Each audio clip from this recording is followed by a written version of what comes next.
Hey everyone, welcome back to Jameson's Repair Shop. I just got home from Arizona last night and I have this to do first thing in the morning. So this is my brother-in-law's Dodge Journey, 09 Dodge Journey, 3.5 liter engine. You've seen this featured on this channel before. He still has it. She still keeps running.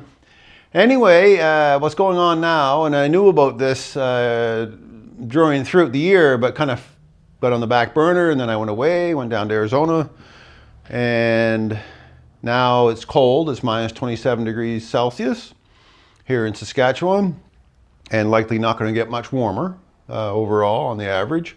So the engine's not making heat.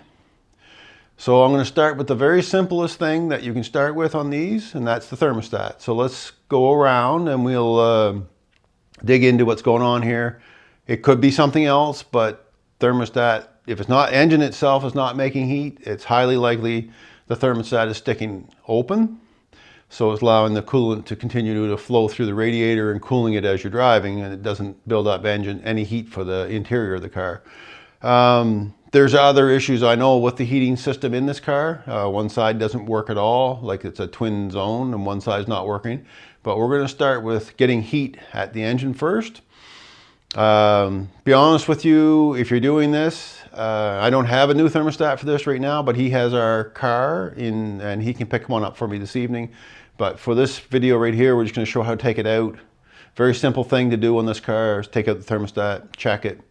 But honestly, like I was going to say, is that before you start and you've overheated your engine, which this did overheat this summer, and you've overheated it, just go get the thermostat now before you start, because most likely it will need the thermostat, because once the engine is overheated, it's highly likely that thermostat is not functioning the way it's supposed to. Anyway, I'm going to pull it out, show you how to get it out, and basically it's the reverse order to put it back in. It's a simple thing to do. Now, if you have a stock thermostat closed, you'll have an overheating problem. So that's the difference right there. But this is not the issue here. So all right, I'm going to spin you around, and we'll take a look at where this thermostat is and how to get it out. I'll do it my way. You can do it your way, but I'll show you how I'm going to do it. Here we are, the thermostat on a 3.5 Chrysler engine or a Dodge Journey. So it's right down. We'll just follow this hose, and that's where it is. And the housing, and I'm almost touching the housing. This is a very simple one to work on. So right below the fuel line is the housing. You can see where my finger is. That's the housing. Now, I don't think I'm going to have to take the hose off, but I will take this off here. Well, sorry, the light's right in your eye. I'll take this intake hose off, and I think I can move the wire harness just enough to get at the upper bolt. And with the bottom bolt, I'm probably going to have to go underneath here, but we'll do it. I'm going to I'm not going to drain any antifreeze out of the vehicle through the drain. I'm just going to put a tray underneath and catch what comes out. This is high on the engine, so I don't suspect there's going to be a lot of loss of antifreeze. Maybe some from this tank. No, it's down pretty low. It might lose a little, but we'll catch it, and it probably should have some new stuff put in anyway, so you want to get yourself a little bit of antifreeze too. All right, let's get her done. First thing, I'm going to pull the intake tube off, like I said, which is a flat blade screwdriver, 2 clamps. The light is right in my eyes. There's never a good spot to put a light, is there? If you've done any of this work, you'll know that they're called a trouble light because they cause a lot of trouble. There we are. Well, that's my version of what a trouble light is. Yank this off, this out of the way, don't lose the clamps. Now, hopefully you guys can see it. I'll just check. I'll bring you in a little bit. Now, right under that wire harness and fuel line, like I showed you, is where the thermostat housing is. So I'm putting my finger right on it. So this is a very simple one to do. I'm just going to pull this crankcase ventilation hose off too and spin it out of the way just to make a little more room here. There we go. Not that I need it out of the way, it's probably fine. So there's your fuel line right there. Pull this up some, this wire harness, and that is the upper bolt for for the thermostat housing, and the lower bolt is down there, and it's easy to get at as well. So that's good. So I'm going to get my drain pan. I'm going to slip it underneath. Hopefully it's where it needs to be. I will know when I start loosening these bolts off. So I put a block of wood up on it to hold the harness up of the way. You really don't have to do that, but I just wanted to, for you guys to be able to see what's going on there. And I'm going to lose a little bit of fluid here. And the light is in the way, of course. It always is, right where you need to be. All right, 10 millimeter.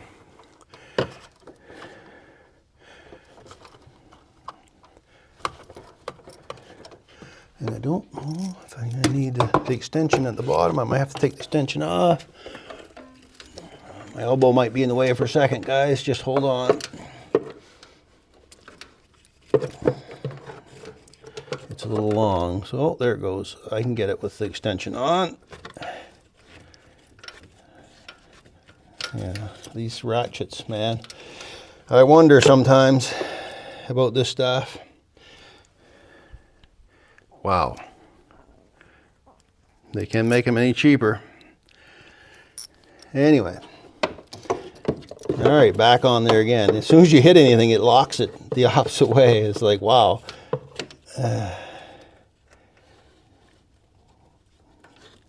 And this is the best one I own.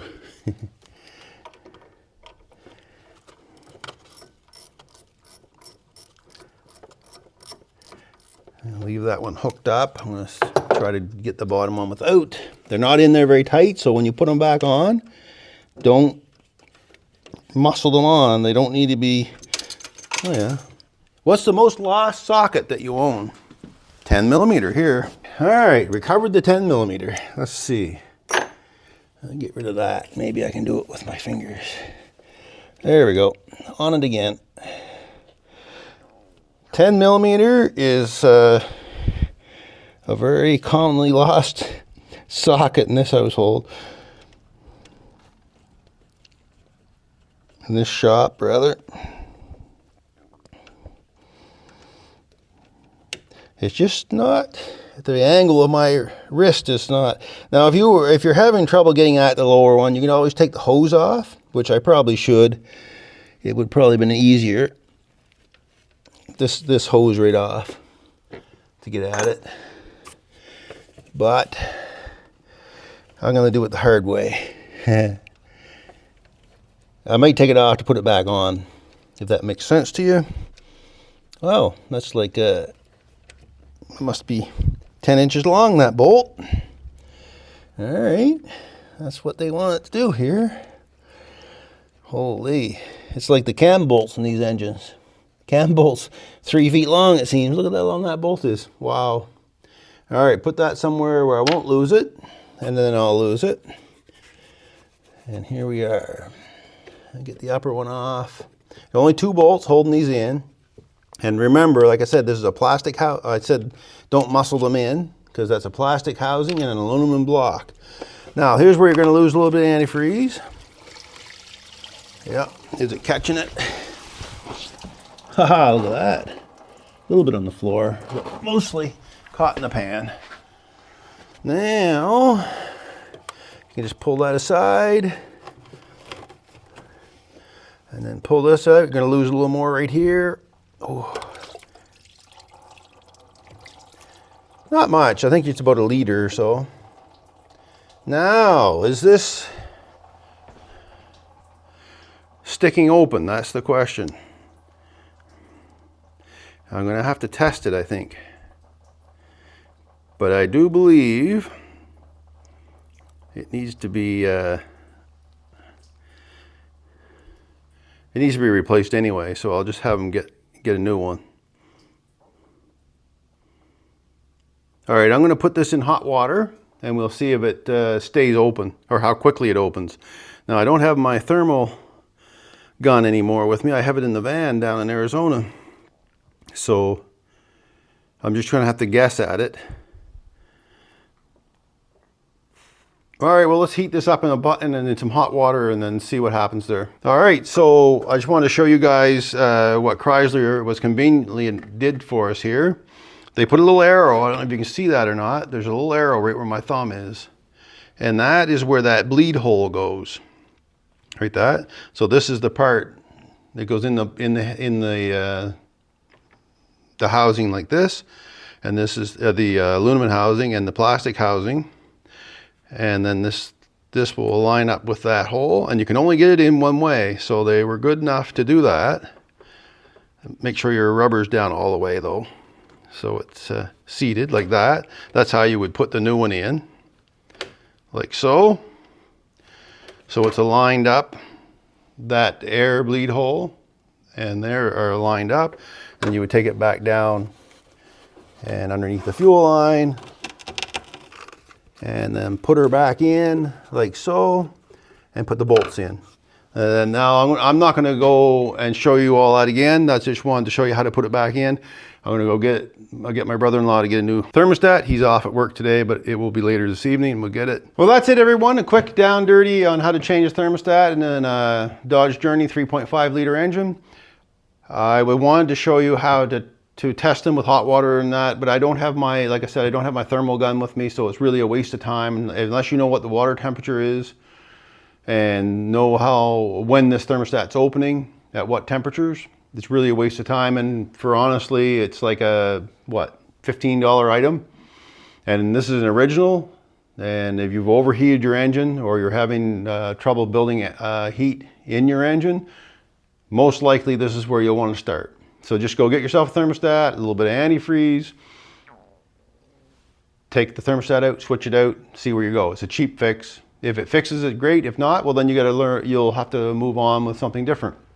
And that's what I'm going to be doing here anyway, because I know there's issues with the heater and whatnot in this car. And if I find anything else that if this isn't the problem, I'll definitely show you guys. But it'll be in another video, and it'll be pertaining to whatever that issue is. Anyway, that's the thermostat job. Thanks for watching. Great to be back. And I'm here till I think roughly middle of January, and hopefully heading back down to Arizona again. But anyway, everyone take care, and we'll catch you in the next one.